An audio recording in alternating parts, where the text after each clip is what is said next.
Injection اور drip کے بارے میں علماء کا اختلاف ہے۔ بعض یہ کہتے ہیں کہ چونکہ ان سے توانائی حاصل ہوتی ہے، اس سے جسم کی اصلاح ہوتی ہے، طاقت کا ہو تو توانائی آئے گی، اور دوا کے طور پر ہو تو جسم کی اصلاح کرے گا، اور یہی چیز کھانا وغیرہ بھی کرتا ہے، اسی لیے شریعت نے کھانے پینے کو منع کیا تاکہ توانائی حاصل نہ ہو، کمزوری محسوس ہو۔ اس کا مطلب ہے وہ کہتے ہیں کہ اصل منہ کے ذریعے کسی شے کا اندر جانا نہیں، بلکہ اس کے اندر پہنچ کر طاقت اور توانائی کا سبب بننا، اصلاح کا سبب بننا، یہ اصل ہے۔ تو لہٰذا وہ کہتے ہیں کہ اگر انجیکشن یا ڈرپ لگوائی تو چونکہ اصلاح ہوگی، طاقت حاصل ہوگی، لہٰذا روزہ چلا جائے گا۔ اور دوسرے جو ہیں وہ کہتے ہیں کہ نہیں، جو ہم مزاج شرع دیکھتے ہیں وہ یہ کہ انہی ذرائع سے سرکار صلی اللہ علیہ وسلم نے روزہ ٹوٹنے کے معاملات ذکر فرمائے، لہٰذا یہ انجیکشن یا ڈرپ جو ہے وہ رگ میں لگے گی، مساموں کے ذریعے چیز اندر جائے گی، لہٰذا روزہ نہیں ٹوٹے گا۔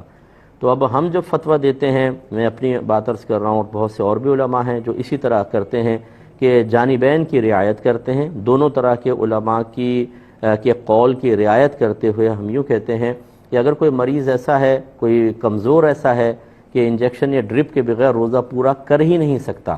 تو بہتر ہے کہ وہ روزہ رکھے اور ڈرپ وغیرہ لگا کر روزہ پورا کر لے، کہ اصل تو عبادت کی ادائیگی ہے اور وہ ہو رہی ہے اور مسئلہ مختلف ہی ہے، تو اس سے فائدہ اٹھا لے۔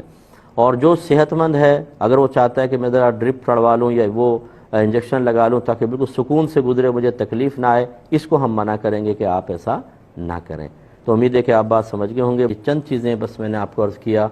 جیسے ابھی ڈرپ کا اور انجیکشن کا مسئلہ ذکر کیا، یہ ذہن میں رکھیے گا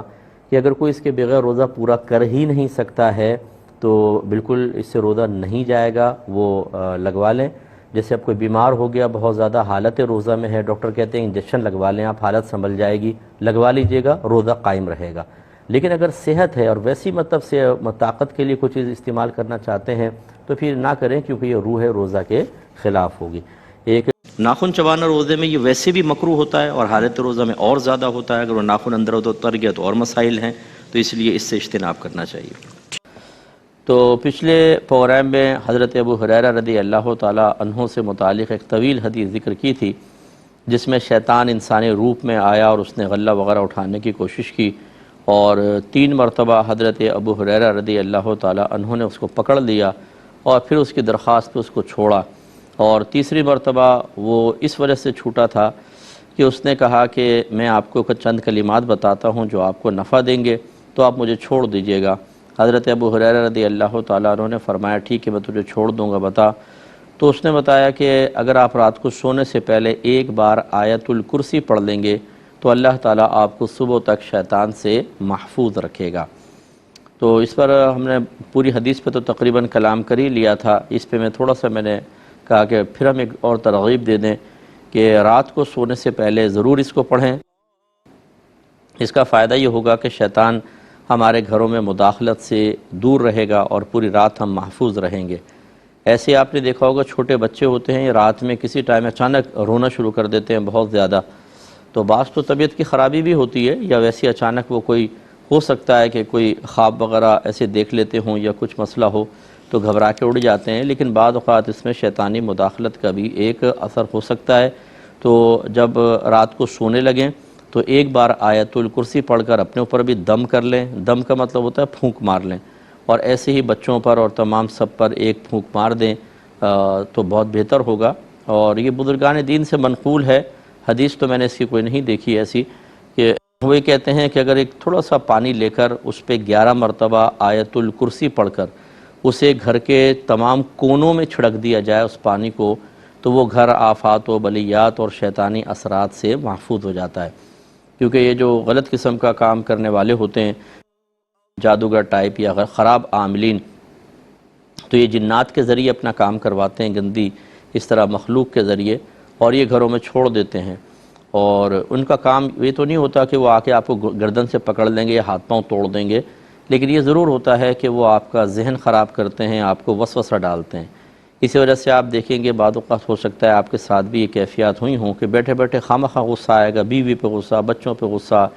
چڑچڑا پن طبیعت میں طاری ہوتا ہے۔ کبھی یہ میڈیکلی بھی ہوتا ہے، اس کا انکار نہیں ہے، لیکن جب آپ اگر چیک اپ کرائیں رپورٹ بالکل درست ہے، لیکن یہ کیفیات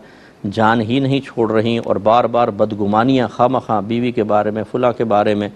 تو یہ شیطانی اثرات ہو سکتے ہیں، اس وقت ان کو دور کرنا بہت ضروری ہوتا ہے۔ تو یہ بہت ہی بہتر عمل ہے جو میں نے آپ کی خدمت میں گزارش کی کہ آیت الکرسی پڑھیں تو انشاءاللہ برکت ہوگی۔ سوال ہے جی بولیں۔